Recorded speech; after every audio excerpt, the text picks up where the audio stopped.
Live from Quezon City, Philippines. Your news, current affairs, and public service channel. To Channel TV 007 Network, broadcasting live. Muli sumasa inyo ang programang Lingkod Bayang Balita na may puso mapagkawang-gawa sa mundo ng balitaan, kalusugan, kapayapaan, katiwasian at kagandahan. Ito ang inyong Lingkod Bayan, Doc Ancient, Alien Specialist, Juno Kaire, nagbabalita muli sa ating kalusugan.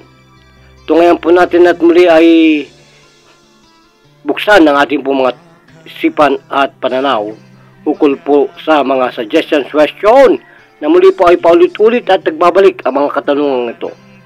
Ang emphysema, ang mga asthma, ang mga allergy po natin, rhinitis, sinusitis, mga coughing, ubo, ay ating pong tatalakayin ngayong araw na ito. Napakarami na naman po na tumatawag na lagi pong natutuyo ang kanilang lalamunan. Ang kanilang throat ay tumitigas. At ang kanilang sinusitis ay hindi na po kayang tunawin ng ano pa mang gamot. Ay dasal ka. Kung hindi kaya ng ibang gamot, baka naman po dahan-dahan ang paglalagay mo ng mga sprayer ng mga sinusitis. Okay lang po yung magtumar tayo ng mga tableta ng ating po mga doktor sa ospital o klinikal. Yan po ay napakalaking bagay sa atin. Basta't may pambili po tayo, sige lang. No? Reality based po tayo, wala po tayong sinisino at kinukontra sa pagbibigay daan ng impormasyon.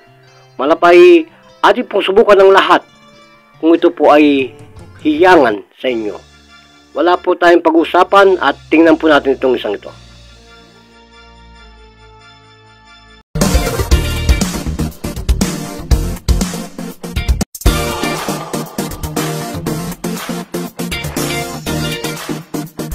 Yan po ang herbal natin mga kababayan na pinapahay din at iniinom. Yan po ang ating sour soup, Herbal Power Energy, na pwede rin po natin ipahid. Kung tayo po ay may mga asthmatic, may mga pneumonia, lahat na po yan ay pwede. May mga emphysema, bronchitis, o pulmonitis, lahat na mo yung mga tis, diabetes, arthritis, lahat po mga kababayan ay ating pong minumungkay ang ating pong power herbs. Lahat na po ay pwede po tayong mapagdamutan yan. Magtawag lang po tayo sa ating hotline at delivery po yan agaran. At may nagtatanong ano raw po ang realidad at bakit ko napagaling ang aking tatay. Aba, nakita mo ba sa footage? So alin ko ay po kasi nito, talaga nakakagaling ang mga oil, ang mga herbal, no? Basta't wag po lang tayong kalilimot sa isang gamot, no? Gamot na pang ospital, lalo po yung mga pang dilator. Lalo pa lang po ang mga nebulizer. Kailangan po rin yan. Tubikin po tayo. Hindi naman po natin na pinagdadamot na tayo po ay mag-enjoy din ng mga gamot niya na nasa mga western medicine. Ang sa akin po, reality based. Lagi po natin tingnan ang vacuum ng ating pong cavities, abdominal cavities, nasal cavities, o dyan po sa may throat natin, lahat po yung nasal cavity. Yan po ay isang malaking faktor ng ating pong breathing pressure. May on and off po yan, may pressure po yan na dapat po natin na isalang-alang. Yung neurovascular, neurovascular ay kailangan po rin natin na tingnan. Pag may mga damage po yan, yan po ay cavity ang tatamaan. At pwede pong malindol ang utak ninyo pag kayo po nag-uubo. Kaya po lagi po natin sinasabi sa atin, kung walang vacuum po yung inyong sikmura, kailangan po yung mawala yan. Unang-una po yan. Saka po yung inhalation natin, sniffing. Maginawa po yan sa ating paghinga. Baka po kayo mahiyang sa sniffing method ng ating Yuzhuang, Duin, power herbs, mga solution po natin, mga antidote, ay kailangan po natin yan. At nagtataka nga po ako, marami pong mga nagpapakilala na mga technician natin dyan sa likod, bahala na kayo dyan, kasama natin po po din sa inyong mga katawan at ulo at mga paa. So nagtataka nga po ako bakit marami ring hindi nakakaligtas sa ganitong mga karamdaman, emphysema, asthma. Samantalang, nakikita ang kamay mo, engineer. Okay lang, sige. Pakita mo yan. Nagano lang po ako, nagmuni-muni ako. Bakit marami pa rin pong nadidisgrasya sa emphysema, sa asthma? May mga vital po potency kasi ang katawan na dapat din matouch yan. Ayan po yung assassination ng mga ganitong vital spot ng deadly diseases. Kailangan po natin mapag-aralan. Lalo na po yung mga cardiac, no? Arrest. Talaga po yung patay kagad ang iyong kaugatan, kalamnan sa puso. Cardiac nga po yun, arrestado ka. So, iba po kasi yung heart attack. Ang heart attack, you still have the limit to do ay first aid. Pero pag sudden cardiac arrest, malupit po yan. Hindi natin po malalaman, baka tayo po yung makalbo dyan at mabulag muli. Wag naman sana. Kaya po nga ang pag-aaral po, kahit po tayo dalubhasang doktor, ay hindi po tayo makakaligtas sa pagsubok ng tadhana. At iba pa rin po yung may alam, reality based. Pag may alam po tayo, pag nag-strike yan, alam po agad natin ang gagawin.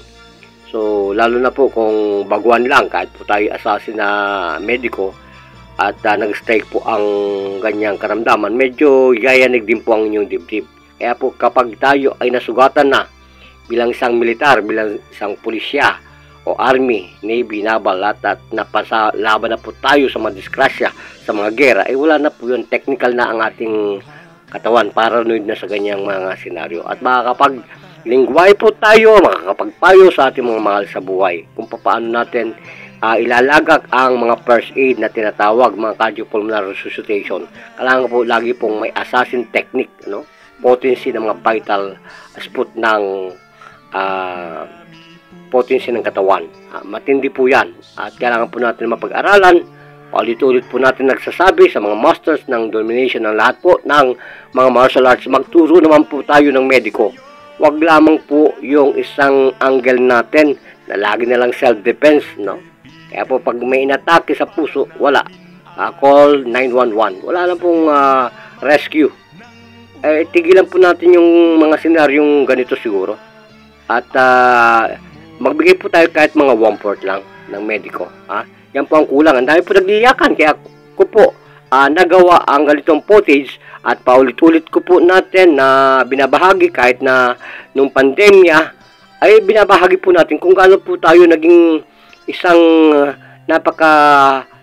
magandang ehemplo ang ating ginawa sa gobyerno, sa publiko, sa mga taong bayan, na kailangan po ay makita ng mga ilan. Yun po naman na dramatical ang dating ng ating footage, pasensya na po, sapagkat yan po talaga ay coverage live at masasabi nating regal film. Kaya po, kung regal yan, okay lang po yan. Basta't may matutunan ka. At kung wala ka natutunan, isumbong mo pa. Kahit saan. At sagot namin yung mga pagsusumbungan natin. Lalo na sa mga idol namin. Yan ang gusto namin ma-reach ng aming programang ito, mga kababayan. At para naman kayo magulantang kung anong klaseng idea naman ang ipupukol sa inyo. Para kayo matuto. At sila rin naman ay matuto sa atin. Kanya-kanya give and take yan, mga kababayan. Wala tayong sinisino dito at lalong walang kinakatukutan ang mga lingkod ng Diyos. Kung kayo mag-aaral ng aming assassination, bahala kayo. Libre yan. Walang hininga ng isang oras. Kahit sino ay bigyan po natin ng tsansa na maging squad ng ating Yus Guangdu Commando para po mailigtas natin ang buhay sa kuna ng lahat ng ating natatanaw. 1,000 away from us, we can save life. That is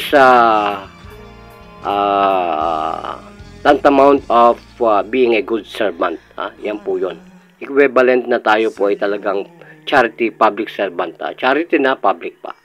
Kaya po kahit walang pondo, charity, nagbibigay po tayo ng ayuda, tulong para po sa mga ganitong pagpapayo. Hindi lang po drama to. At ito po reality based na sinasabi po at palit-ulit.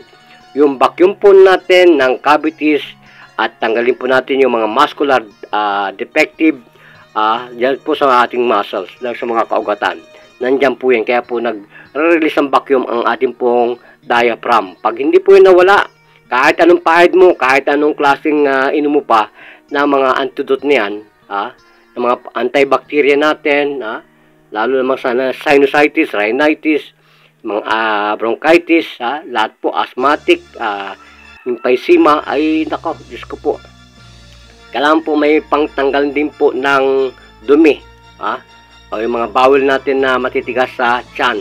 Kailangan po palambutin ang tiyan ng pasyente. That is the number 1 requirement of good health, yung good sanitation ng abdomen, colon. Kaya po, ang tatay ko, nung nagkaroon ng emphysema, yan po ang pinasabog ko, yung puwitan niya. At kasi po yung naglilinger yung pressure ng kanyang emphysema sa utak. Medyo inuubo pa. Kaya po, hangin na lahat ang laman ng utak at hangin na lahat ang puso. Nang tinanggal ko po yan, survive. Engineer, kita ang iyong kamay, okay lang yan, baka bagong bagong pedicure, okay lang yan. So, sa lahat po ng mga may mga karamdaman, lagi po niyong tatandaan, reality based po yung aking sinasabi, at kahit po ito'y mabuksan ng lahat ng investigative network, yan po yung reality based nangyari. At mismo, nawalan ng control or sensation ang breathing respiratory ng tatay ko. That is tremendously fatality. So, kailangan alam mo yung spot of assassin technique. Ganun po yan. O, yung pagpasikmura ka sa tiyan para malaman mo yung pagiging paralytic ng iyong diaphragm. Yun lamang po para maramdaman mo yan. One clue lang po. Huwag mo ibababa doon sa bladder. Patay ka lalo yan. Doon sa conceptional, mabubuhay ka pa ng konti at may chance ka pang mag-survive. Yan po ang komando. Alam po namin ang aming ginagawa. Million times of what we are speaking is about a reality base. Wala po tayong mga dramatization na sinasabi natin. Malayo po yun sa mga komando. Huwag mo natin laging isipin ng paulit-ulit po na pagsasalta ng mga gantong orado ng medisina. Unconventional at saka conventional. Yan po isa lang language. Ang di lang po naintindihan ng ibang siyensya ng mediko, yung maupos kandila ang kanilang training sa kanilang schooling. Doon po nag-separate ang Western at saka Oriental, Asian belief of medicine. Pero dyan sa Caribbean, sa East Channel, hindi sa East Channel, dyan sa East Americans, ay gumagamit po sila dyan ng mga traditional. Kaya sana po, sa lahat po na nag-enjoy ng karamdaman sa mga diabetiko, high blood, hypertension, ang una pong gagawin natin ay colon. First line of defense, lalo na po yung small intestine. Dapat magkaroon po ng sanitation yan para lahat po ng pressure ay ma-drop out at mag-flatten po ang ating diaphragm. So at least where is, yan po ang key of good health.